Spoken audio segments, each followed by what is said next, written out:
오늘 우리에게 주신 하나님 말씀은 에베소서 6장 1절에서 4절까지 말씀입니다. 에베소서 6장 1절부터 4절까지 말씀을 함께 낭독하겠습니다. 제가 갖고 있는 신약성경 316면에 있습니다. 에베소서 6장 1절로 4절까지 말씀을 함께 낭독하겠습니다. 자녀들아, 주 안에서 너희 부모에게 순종하라. 이것이 옳으니라. 내 아버지와 어머니를 공경하라. 이것은 약속이 있는 첫 계명이니 이로써 내가 잘되고 땅에서 장수하리라. 또 아비들아, 너희 자녀를 노엽게 하지 말고 오직 주의 교훈과 훈계로 양육하라. 아멘.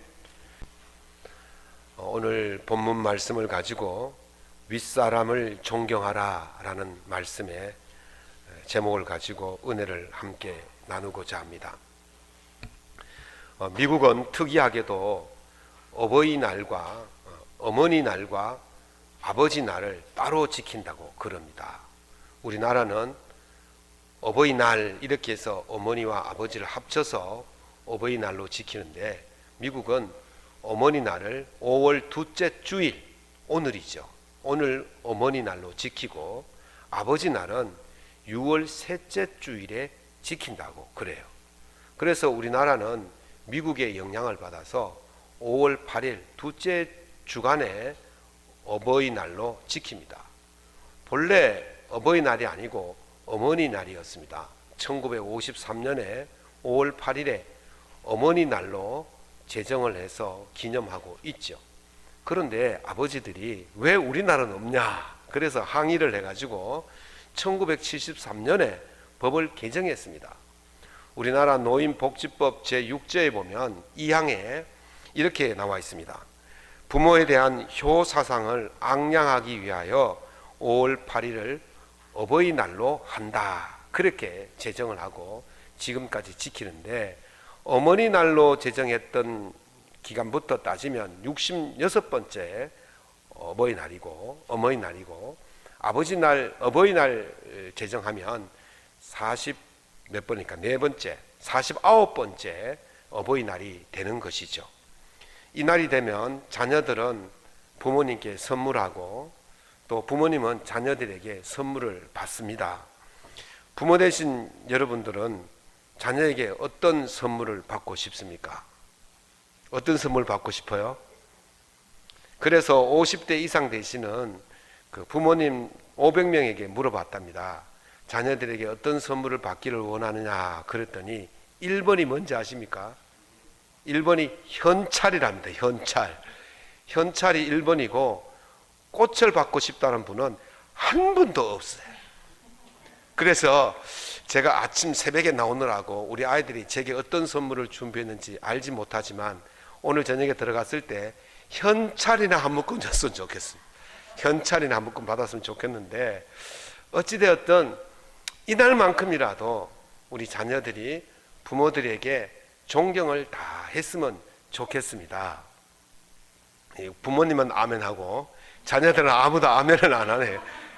이날만큼이라도 우리 자녀들은 부모님께 효를 다하고 존경을 다할 수 있기를 바랍니다. 그런데 이제 현대에 와서는 갈수록 이 부모님에 대한 존경, 윗사람에 대한 존경심이 떨어진다, 그렇게 말합니다. 20대 청년들에게 이 땅에서 가장 존경하는 분이 누구냐 물었더니 1위가 이순신 장군이 1위고 부모는 11위예요. 11위. 저 끄트마루에 가서 뭐 부모님 이름 한번 끼워주는 겁니다. 제가 우리 아들 딸에게 물어봤어요. 너희들 가장 존경하는 분은 누구냐 이러니까 대답을 안 하는 겁니다.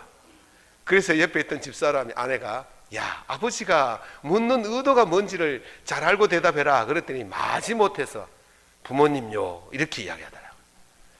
물론 우리 아이들은 저를 존경합니다. 그래서 너 왜 그래 대답이 늦냐 그러니까 마땅한 걸 왜 묻습니까? 그래, 마땅한 걸. 기특하잖아요. 마땅하다는 거예요. 그래서 부모님이 왜 현대에 와서 윗사람이 젊은 사람들에게 존경을 받지 못하느냐 그랬더니 그 소아정신과 의사이자 그 행복한 아이 연구소 소장이신 서천석 박사님이 이렇게 말했어요. 부모들이 아이들에게 존경을 받지 못하는 이유는 저출산에 있다, 그렇게 했어요. 옛날에요, 저희 형제만 해도 5남매입니다. 저희 큰집에 9남매입니다. 적어도 뭐 3남매, 4남매 이런 거는 그냥 보통이었던 시절 아니겠습니까? 그때는 그 형제들 간에 부모님의 사랑을 더 받기 위해서 어떻게 해야 됩니까? 부모님의 말씀을 잘 들어야 돼요. 부모님께 순종해야 돼요. 그래야 부모님이 그놈에게 뭐 하나라도 더 주는 것이죠. 그런데 요즘은 어떻습니까? 많이 낳아야 2명이에요. 아니면 하나예요. 그러니까 아이는 하나인데 돌볼 사람은 많아요. 엄마, 아빠, 할아버지, 할머니, 외할머니, 외할아버지, 아이 하나를 6사람이 돌보는 거예요. 그러면 모든 것이 이 아이 위주로 돌아가는 거죠. 그러면 아이가 자기가 권력자가 되는 거예요. 권력자가 밑에 있는 사람 존경하겠습니까? 존경 안 합니다.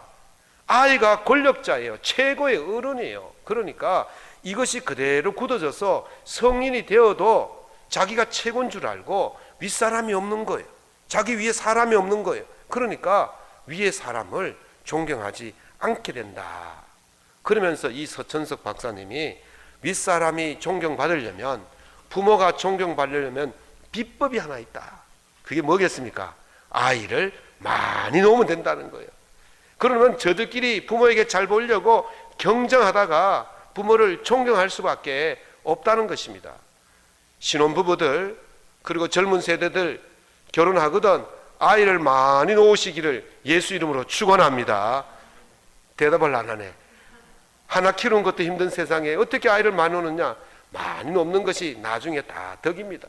우리 교회도 새 아이의 아버지가 있지 않습니까? 그 집은 나중에 그게 다 자기에게 유익이 되는 것입니다. 어찌되었든 부모를 존경하고 윗사람을 존경하는 것이 많이 현실 속에서 이렇게 낮아진 이 세대 속에서 참 우리가 한 번쯤은 더 돌아봐야 할 그런 이야기가 아닌가 생각되어집니다. 고금을 막론하고 동서양을 막론하고 종교를 막론하고 효를 행하는 것은 그 도덕적으로 윤리적으로 가장 뛰어난 가르침이라고 그렇게 알고 있습니다. 효는 백행의 근본이다. 모든 일에 앞서서 효를 해야 된다. 그렇게 이야기를 하지 않습니까? 그 중에서도 성경은요, 다른 어떤 종교의 그 윤리보다도 부모의 위치를 더 격상시켜 놓았어요. 효를 가장 어떤 데는 그 행위보다도 거의 예배 수준으로 올려놓았다는 것이죠. 오늘 말씀을 통해서 이 윗사람을 존경하고 부모를 존경하는 것을 어떻게 해야 되는지를 잘 살펴보시고 하나님의 은혜를 충만히 받을 수 있기를 예수님 이름으로 축원합니다. 왜 존경해야 되냐면요, 옳은 일이기 때문에 존경해야 됩니다. 이 독일 철학자 칸트는 사랑은 미적 감정이고 존경은 도덕적 감정이다, 그렇게 이야기를 했어요. 사랑하는 거 아름답지요. 사랑하는 모습 보면 아름다워요. 내가 사랑해도 아름답고 다른 사람이 사랑하는 모습을 봐도 아름답습니다. 그래서 사랑은 미적 감정이다 그래요. 그런데 사랑을 안 한다고 해서 누가 손가락질하고 비난합니까? 그렇지 않습니다. 사랑은 그냥 아름다움으로 그치는 거예요. 안 하면 아름답지 않고 하면 아름다운 것이에요. 그런데 이 존경은 도덕적 감정이라고 했어요. 도덕적이라는 것은요, 하지 않으면 비난을 받습니다. 하면 괜찮고 하지 않으면 손가락질 받고 비난을 받고 그 공동체에서 견딜 수가 없게 되어지는 것이죠. 이게 바로 도덕적 감정인 거예요. 그런데 도덕적 감정은 법적인 제재는 받지 않아요. 그냥 뭐 그 비난은 받을 수 있지만 뭐 감옥에 가거나 벌금을 묻거나 그렇지 않습니다. 그러나 이 효라는 것, 존경이라는 것은요, 미적 감정보다 도덕적 감정보다 훨씬 더 상위에 있는 개념이라고 할 수가 있을 것입니다. 성경은요, 이것을요, 그 신앙적 단계로 격상을 시켜 놓았습니다. 오늘 본문 말씀 1절에 보면 자녀들아 주 안에서 너희 부모에게 순종하라 이것이 옳으니라 그랬어요. 주 안에서라는 말은 예수 믿는 사람으로서라는 말입니다. 성도로서라는 말입니다. 성도로서 주 안에서 부모를 공경하는 것이 마땅한 일이다 그러는 거예요. 이것은요 부모님의 신앙과는 상관이 없어요. 부모님이 신자이건 비신자이건 이것이 문제가 아니고 내가 신앙이 있느냐 아니냐 이것을 지금 가지고 말하는 거예요. 내가 신앙인이면, 내가 예수를 믿는다면, 내가 하나님을 믿는다면 마땅히 부모를 공경하는 것이다. 이것이 옳은 것이다. 그렇게 말씀하고 있는 것입니다. 이것이 바로 신자로서 해야 될 당연한 의무와 도리라는 것입니다. 왜냐하면 내 아버지와 어머니를 공경하면 이것이 약속에 있는 첫 계명이다. 이렇게 2절에 말씀하고 있어요. 두 가지를 말씀하고 있습니다. 하나는 첫 계명이고 하나는 약속이 있다는 거예요. 하나님께서 이스라엘 백성들을 출애굽했습니다. 그래서 그 시내산 광야에 머물 때에 모세를 불러서 십계명을 주셨지 않습니까? 그 십계명을 받은 모세가 그 백성들에게 공포하는 내용이 출애굽기 20장 1절에서 17절까지의 말씀입니다. 그런데 이 십계명은 우리가 두 가지로 분류할 수 있습니다. 하나는 하나님과 인간 사이의 관계에서 일어나는 그 섬김의 일을 다루었고 이것이 1계명부터 4계명까지 말씀이고 하나는 5계명부터 10계명까지 말씀인데 이 말씀이 사람과 사람과의 관계에서 일어나는 말씀을 나눈 거죠. 하나님과 사람과의 관계에서 잘 섬기면 복을 받도록 그렇게 되어 있어요. 1계명부터 4계명까지 잘 보면 하나님께서 복을 주신다고 말씀하십니다. 하나님을 잘 섬기면 복을 받게 될 줄로 믿습니다. 그런데 5계명부터 10계명까지를 보면 인간에게 주신 계명, 인간과의 관계 속에서의 계명인데 첫 번째 계명이 뭐냐면 제5계명이에요. 내 부모를 공경하라. 이게 그래서 첫 번째 계명이라는 거예요. 그런데 그 첫 번째 계명은요 그냥 계명으로 끝나는 게 아니에요. 6계명은 뭡니까? 살인하지 말라. 7계명은 도둑질하지 말라. 8계명은 간음하지 말라. 9계명은 거짓 증거하지 말라. 10계명은 탐내지 말라. 그러니까 말라로 끝나지만 5계명은 약속을 해주십니다. 그것을 잘 지키면 내 부모를 공경하면 네가 하나님이 주신 땅에서 네 생명이 길리라. 아멘. 약속을 해주신 거예요. 복의 약속을 해주신 거예요. 그래서 이 계명이 바로 약속 있는 첫 계명이다. 그렇게 바울 사도가 이야기하고 있는 것입니다. 그런데요 우리가 부모님을 잘 존경하면 복을 받을 줄로 믿습니다. 하나님을 잘 존경해도 복을 받고 부모님을 잘 존경해도 복을 받어요. 바꿔 말하면 하나님을 섬기지 않으면 복을 받지 못하고 부모님을 섬기지 않으면 복을 받지 못한다는 거예요. 그럼 뭡니까? 하나님 섬기는 것이나 부모님 섬기는 것은 뭐하다? 동등하다는 거예요. 하나님께서 우리 그 부모님들을 우리 윗사람들을 그만큼 격상시켜 놓았다는 거예요. 하나님만큼 격상시켜 놓았어요. 뭐에 대해서? 섬김에 대해서. 그러니까 우리 자녀들이 부모님을 잘 섬기는 것이 하나님을 잘 섬기는 것이고 하나님을 잘 섬기는 자는 부모님을 잘 섬기도록 되어 있다는 거예요. 그런데 한 가지 더 짚고 넘어가야 될 것은 여기서 부모님을 잘 섬기고 하나님을 잘 섬기는 것뿐만 아니라 윗사람이 누구인지에 대해서 잘 이야기해 주는 말씀이 있어요. 우리 장로교 그 신앙 고백을 웨스트민스터 신앙 고백이다 그렇게 말합니다. 그래서 웨스트민스터라는 그 영국에 있는 그 지역의 장로교 대표들이 모여서 회의를 한 결과 웨스트민스터 신조를 만들어내었어요. 거기서 만들었다 그래서 웨스트민스터 신앙 고백인데 그 신앙 고백을 공부하는 문답집이 있어요. 그걸 소요리 문답이라고 그래요. 그 소요리 문답 64문에 보면 이런 질문이 있습니다. 제5계명이 뜻하는 바가 무엇입니까? 라고 묻습니다. 그러면 거기에는 답이 있겠죠. 제5계명이 뜻하는 바는, 제5계명이 요구하는 것은 윗사람에게나 아랫사람에게나 동등한 사람에 대하여 각자 여러 지위와 관계에 따라 존경해 드릴 자에게 존경을 드리고 의무를 수행해야 한다, 그렇게 말했어요. 자, 윗사람, 아랫사람, 동등한 사람. 동등한 사람은 동기란 뜻이죠. 윗사람에게는 존경을 다하고 아랫사람이나 동기들에게는 의무를 다하는 것이 제5계명이 포함한 이야기라는 거예요. 그럼 윗사람이 누구냐라고 또 물었어요. 그러니까 윗사람은 이렇게 말합니다. 윗사람은 부모님뿐만 아니라 사회에서 자신보다 지위가 높은 사람, 노인, 그리고 은혜와 은사를 더 많이 받은 사람까지도 포함하여 이해하여야 한다 그랬어요. 그러니까 내보다 조금이라도 더 나이가 많거나 또 은혜와 은사를 더 많이 받은 성도들 가운데 그런 분들 있잖아요. 그런 분들이나 부모님은 말할 것도 없고 나보다 연세가 높으신 분은 말할 것 없고 그런 분들이 다 나의 윗사람이라는 거예요. 그러니까 그 윗사람들에게 내가 존경해야 된다는 거예요. 자, 다시 정리해 보겠습니다. 첫 번째는 하나님을 섬기는 것, 두 번째는 부모님을 섬기는 것, 세 번째는 윗사람을 섬기는 것. 이것이 다 뭐라고요? 동등하다는 거예요.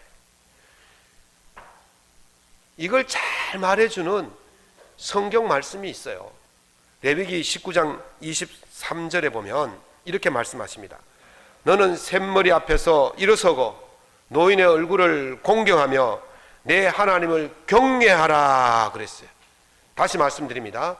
누구 앞에서 일어서요? 샘머리란 말은 흰머리를 말해요. 흰. 연세가 많이 드시면 머리가 하얗게 되시잖아요. 저는 염색을 안 했는데도 머리가 까맣죠. 그래서 어디 나가면 대우를 못 받아요. 근데 염색을 안 하시고 다니시는 분이 대우를 받습니다. 그래서 흰머리 앞에서 일어서라, 연장자라는 거예요. 노인의 얼굴을 공경하라. 노인, 나보다 나이 많으신 연로하신 어르신들을 공경해라. 자, 연장자, 부모님, 그리고 마지막에 누구를 경외하라? 하나님을 경외하라 그랬어요. 그러니까 연장자, 부모님, 하나님은 어떻게 한다? 동등하게 경외의 대상, 존경의 대상이라는 거예요. 다시 한번 말씀드립니다. 부모님을 잘 섬기는 것이 하나님을 잘 섬기는 일인 줄로 믿습니다. 하나님을 잘 섬기는 사람은 부모님을 잘 섬기게 되어 있어요. 부모님을 제대로 못 섬기면서 하나님을 잘 섬긴다? 그거는 거짓말인 것입니다. 그래서 하나님은 그것이 옳은 일이다 그랬어요. 옳은 일, 옳은 일. 옳은 일을 했으니까 하나님께서 어떻게 하신다고요? 복을 주시는 것이 당연한 것입니다. 네가 땅에서 잘되고 장수하리라. 오늘 이 3절 말씀이 바로 그 말씀인 것입니다. 사랑하는 성도 여러분, 우리의 윗사람 부모님과 어르신들을 잘 공경해서 옳은 일을 행하여서 하나님이 주시는 복을 누릴 수 있기를 예수님 이름으로 축원합니다. 그러면 어떻게 존경해야 되겠습니까? 첫 번째는 부모를 인생의 스승으로 알고 존경해야 됩니다. 제가 지금부터 3가지 설문조사를 말씀을 드립니다. 한 번은 직장인들에게 인생의 스승이 필요한가라고 물었더니 직장인 89%, 그러니까 10명 중에 9명이 인생의 스승이 필요하다 그렇게 말했어요. 다시 물었습니다. 직장인들에게 가장 신입사원들이 가장 부족한 것이 무엇인가 물었더니 첫 번째가 업무에 대한 기본 지식이 부족하다. 두 번째가 예의 범절이 부족하다. 세 번째가 의사소통 능력이 부족하다 그렇게 했어요. 그럼 기본 지식 업무는 빼버리면 예의 범절과 의사소통 능력이 부족하다는 거예요. 세 번째 질문에 인생의 스승을 만난 적이 있는가라고 물었더니 86.1%가 스승을 만난 적이 있다 그랬어요. 그러면 그 인생의 스승이 누구인가 그랬더니 56%의 답하기를 부모님이 인생의 스승이었다 그렇게 말합니다. 제가 아들에게 물어봤어요. 야, 너 부모님을 왜 존경하니? 그랬더니 아버지는 제 길을 잘 지도해 주셔서 존경하고 어머니는 제 생활을 안정적으로 이끌어 주셔서 존경합니다. 그렇게 이야기를 하더라고요. 제가 이 설교 준비하느라고 아이들에게 많이 물어봤습니다. 근데 아이들이 다행히 그런 답변을 해주셔서 내가 고마웠죠. 부모님을 인생의 스승으로 알고 있는 거예요. 이 세 가지 설문조사를 제가 연결을 시켜 보았더니 직장인들에게 인생의 스승은 필요하다. 직장인들이 인생의 스승을 통해서 배워야 할 것이 무엇이냐? 그것은 바로 예의 범절이고 의사소통이다. 마지막으로 세 번째, 그것을 가장 잘 가르쳐 주시는 분이 누구냐? 부모님이다라는 거죠. 그 세계 최고의 기업이자 인재 육성 사관학교를 운영하시는 GE 아시아라는 곳에 그 대표자인 니나 당크포트 네벨리라는 책임자가 이렇게 말했어요. 우리는 사회성이 떨어지는 사람은 절대로 리더로 훈련시키지 않는다 그랬어요. 그 업무 지식이 뛰어나고 성과가 뛰어난 사람이라 할지라도 사회성이 떨어지는 사람은 우리가 리더로 양육하지 않는다 그랬어요. 사회성이 어디서 길러집니까? 사회성이 사회에서 길러집니까? 사회성은요, 그 사람이 가장 많이 머무는 곳에서 사회성이 길러지는 거예요. 여러분들이 가장 많이 머무는 곳이 어디입니까? 첫 번째는 가정이에요. 두 번째는 젊은 사람들은 학교고, 또 학교로 졸업하신 분들은 직장이죠. 그러니까 가장 먼저 사회성을 기르는 곳이 어디냐면 바로 가정이라는 거예요. 가정에서 부모님들이 이런 이야기 저런 이야기 할 때 그걸 잘 들어야 돼요. 그게 바로 교육이거든요. 그래서 가정에서 하는 교육을 무슨 교육이라고 그럽니까? 밥상머리 교육이라는 거예요. 밥상에 밥 먹을 때 아버지가 어머니가 이런 이야기 저런 이야기 합니다. 그러면 아이들은 밥 먹을 때 개도 안 건드린다는데 그러면서 싫어하죠. 잔소리를 여기죠. 그러나 그렇게 무시하고 안 들으면 사회에서 인정받는 인재가 될 수가 없다는 거예요. 예의 범절을 모르니까. 가정에서 가르치는 가장 중요한 건 뭡니까? 예의 범절입니다. 의사소통입니다. 저도 아이들 아침 저녁으로 나갈 때 들어갈 때 인사 좀 하고 다녀라. 인사 좀 하고. 가장 중요한 것이 예의 범절이에요. 그런데 그것을 알지 못하면 사회적 리더로 자랄 수가, 성장할 수가 없다는 것이죠. 성경은 이렇게 말씀하십니다. 잠언 15장 5절에 아비의 훈계를 업신여기는 자는 미련한 자요, 경계를 받는 자는 슬기를 얻는 자니라 그랬어요. 아버지 어머니 말씀이 뭐 옛날 구닥다리 이야기 같아도 그 이야기를 잘 기다려 듣는 사람은 그걸 경계 삼아서 그 인생에서 리더로 살 수 있지만, 그걸 듣지 않는 사람은 미련한 자로 인생의 낙오자로 살 수밖에 없음을 이야기하고 있는 것입니다. 사랑하는 자녀 여러분들, 후대 되시는 분들은 윗사람을 존경하고 그분들의 가르침을 달게 받을 때에 사회에서 인정받는 자가 될 줄로 믿습니다. 윗사람들이 살아온 삶을, 그 경험을 결코 무시해서는 안 됩니다. 우리가 어른들의 말을 잘 들으면 자다가도 뭐가 생긴다 그래요? 떡이 생기잖아요. 어른들의 말을 잘 들으면 떡이 생겨요. 그걸 잘 들으셔야 됩니다. 우리 하나님께서 어른들의 말을 잘 들으면 떡이 생기도록 그렇게 다 만들어 놓으셨습니다. 우리 하나님께서는 어른들의 말을 잘 듣는 자들에게 떡이 생기도록 그런 복을 주실 줄로 믿습니다. 우리 윗대들, 우리 윗사람을 잘 존경하시고 부모님을 잘 존경하셔서 자다가도 떡이 생기는 복이 임하기를 예수님 이름으로 축원합니다. 두 번째는 부모를 인생의 채권자로 알고 존경해야 돼요. 돈을 빌림을 받는 사람, 돈 빌리는 사람을 채무자라 그러고 돈 빌려준 사람을 채권자라고 그러지 않습니까? 그래서 우리 부모님을 나에게 갚을 수 없는 돈을 빌려주신 채권자로 생각하고 존경해야 돼요. 우리가 부정, 아버지의 정을 이야기할 때 흔히 하는 이야기가 가시고기 이야기입니다. 가시고기는 그 어미 가시고기가 산란을 해놓고 나면 아버지 가시고기는 그 알을 덮고 알이 부화할 때까지 끝까지 있는데요. 먹지도 않고 자지도 않고 그러다 보니까 기진맥진하죠. 결국 그 알이 부화해서 집을 떠나게 되었을 때 아버지는 기진맥진해서 죽는다고 그래요. 그래서 가시고기가 아버지의 부정을 이야기할 때 가시고기 이야기를 합니다. 어머니의 모정을 이야기할 때 여러 가지 이야기들이 있습니다만은 그 중에 저는 그 염낭검이라는 것을 제가 예로 들어보겠습니다. 염낭이라면 주머니를 뜻해요. 이 거미가 알을 놓을 때는 산란을 할 때는요, 풀 같은 걸 가지고 동그랗게 말아서 외부로부터 침을 받지 못하도록 이렇게 주머니를 만듭니다. 그 속에 들어가서 이제 알을 놓고 부화를 시키는데, 이 알이 부화될 때까지 그 안에서 꼼짝을 않고 돌보고 있는 거예요. 그 알이 부화가 되었어요. 새끼 거미들이 이제 밖으로 나가서 살아야 되는데, 새끼 거미들이 이 구멍을 뚫을 힘이 없잖아요. 양식이 없으니까. 그때 누구를 뜯어먹느냐? 바로 자기 어머니를 뜯어먹는 거예요. 어미 거미를 다 뜯어먹는 거예요. 그리고 어미 거미를 뜯어먹고 거기서 힘을 기르고 조금 자라서 그 다음에 이 구멍을 뚫고 밖으로 나온다는 거예요. 그래서 마지막까지 자기 생명을 다 주는 것이 바로 어미라고 말하는 것입니다. 이렇듯 부모는 자신을 아낌없이 희생하는 거예요. 생명을 들여서 희생하는 거예요. 자녀는 부모에게 빚을 갚아야 되는데 이 생명의 빚을 갚을 수가 없잖아요. 다른 건 할 수 있어요. 그러나 생명의 빚은 절대로 갚을 수가 없는 것입니다. 우리가 부모가 자식을 위해서 종종 생명을 드렸다는 이야기는 들어봤지만은 자식이 부모를 위해서 생명을 바쳤다는 이야기는 거의 들어보지 못한 이야기입니다. 그래도 부모는 자식에게 돌려달라고 요구하지 않습니다.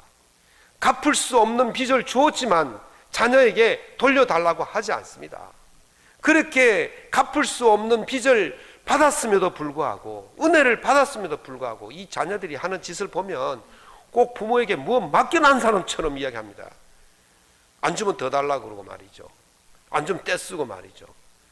쥐가 언제 맡겨놨습니까? 우리 딸내미가 자꾸 집안 이야기를 해서 죄송합니다만, 우리 딸아이가 월급을 받아가지고 적금 좀 넣어주세요 하면서 어머니에게 맡깁니다.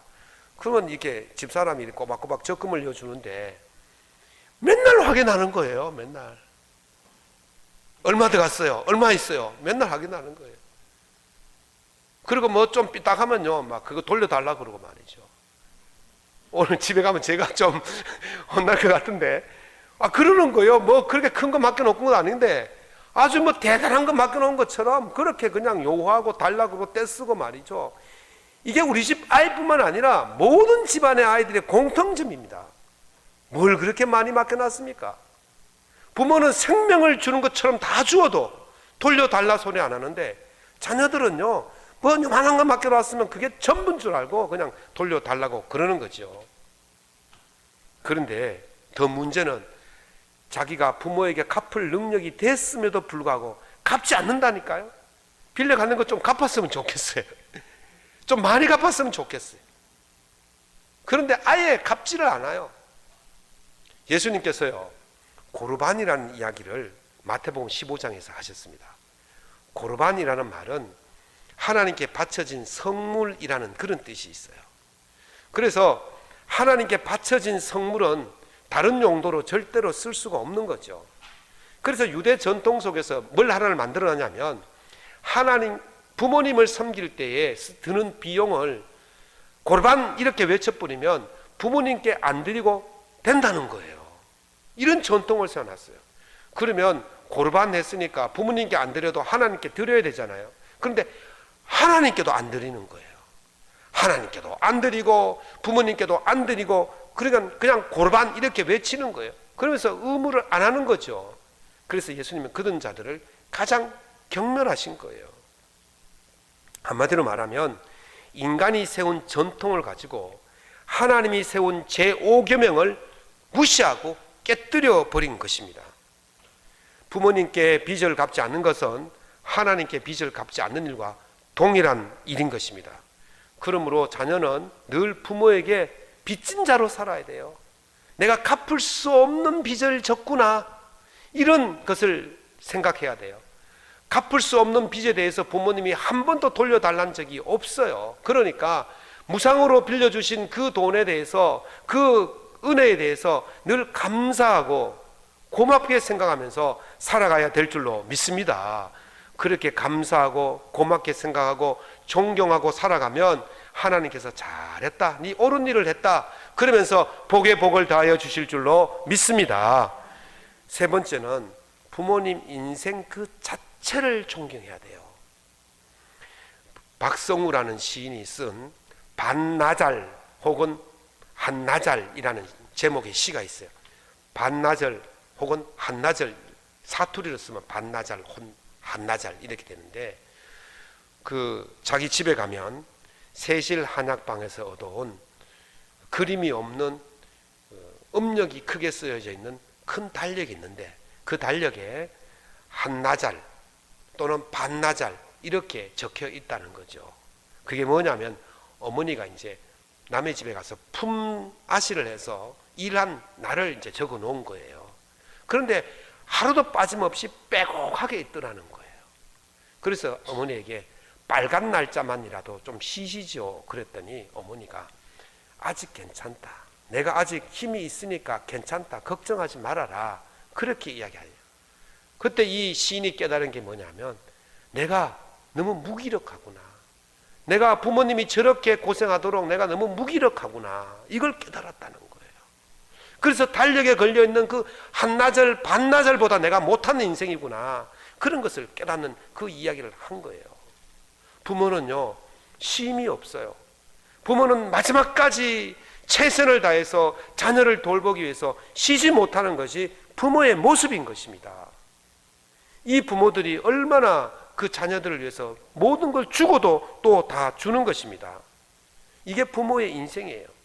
우리 가끔요 속 썩인 자녀들 보면서 뭐라 그럽니까? 너도 시집 가서 너 같은 딸 하나 낳아봐라, 너도 장가 가서 너 같은 딸 하나 너 같은 아들 하나 낳아봐라, 그렇게 말합니다. 자식을 낳아서 길러봐야 부모님을 알게 되는 거예요. 부모님의 마음을 알게 되는 겁니다. 그러지 않고는 절대로 알 수가 없는 것이 부모의 마음인 것입니다. 그 모 방송국에서 고딩 엄빠라는 것을 방영을 했어요. 매주 뭐 화요일인가 저녁에 하는데, 고딩은 고등학생을 말합니다. 엄빠는 엄마 아빠를 줄이면 고등학생 엄마 아빠에 대한 것을 방영해요. 10대 때 엄마 아빠가 된 거예요. 10대의 엄마 아빠가 되었다면 사회의 시선은 곱지 않을 겁니다. 그들이 비록 한순간의 일탈로 엄마가 아빠가 되었지만 그 아이를 기를 때의 그 엄마 아빠의 모습, 고등학생이지만 엄마 아빠로서의 모습, 한 나이의 엄마 아빠로서의 모습은 누구보다도 더 진진한 거예요. 정말 엄마 아빠로서의 그 한 아이를 위해서 최선을 다하는 모습을 그렇게 보여주고 있더라고요. 고등학생이 엄마 아빠로 산다는 것이 얼마나 어렵겠습니까? 사회의 따가운 시선, 양육의 서투름과 어려움, 경제적 부족, 시간의 부족, 이런 것들이 있잖아요. 그 10대 때, 요럴 때 애들이 뭘 해야 되겠습니까? 공부도 해야 되고, 친구들과 놀러도 가야 되고, 떡볶이도 먹어야 되고, 또 뭐 놀이동산에도 가야 되고, 그러니까 하고 싶은 일이 그렇게 많은데 그 아이 때문에 그 모든 것을 포기하는 거예요. 그 아이 때문에 힘들어도 버티는 거예요.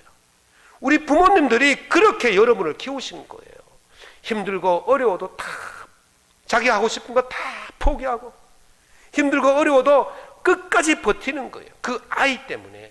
고등학생들이지만 부모가 되니까 어머니 아버지의 마음을 이해하게 되었다라는 것입니다. 우리가요 부모님을 왜 존경해야 됩니까? 부모님이기 때문에 존경하는 거예요. 우리 하나님께서 계명에서 뭐라 그랬습니까? 내 부모를 공경하라 그랬습니다. 내 부모를 공경하라, 이 말은 너희 부모님이 잘났기 때문에 공경해라, 잘생겼기 때문에 공경해라, 많이 배웠기 때문에 공경해라, 재력이 있기 때문에 공경해라, 그런 걸 말씀하지 않았습니다. 네 부모를 너희 부모이기 때문에 공경하라, 그렇게 말씀하시는 것입니다. 우리 부모님들이 잘난 것이 없다 할지라도, 잘생긴 것이 없다 할지라도, 재력이 없다 할지라도, 배운 것이 없다 할지라도 내 부모님이기 때문에 공경하는 것이 하나님의 명령이고, 그렇게 하는 것을 옳은 행위이고, 그렇게 하는 자들에게 네가 내게 준 땅에서 잘 될 것이라고 말씀하시는 것입니다. 사랑하는 성도 여러분, 특별히 자녀 되신 여러분들, 오늘 잠언 23장 22절에서 말씀하시기를 너를 낳은 아비에게 청종하고 내 늙은 어미를 경히 여기지 말지니라 그러셨습니다. 25절에 보면 내 부모를 즐겁게 하며 너를 낳은 어미를 기쁘게 하라 하셨습니다. 청종하고 존경하고 경외하고 즐겁게 하고 기쁘게 하는 것이 우리 자녀들의 의무이자 도리이고, 그것이 하나님이 주신 계명을 지키는 옳은 일인 줄 알고 잘 지켜서 잘 되고 잘 되는 복을 누리시기를 예수님 이름으로 축원합니다.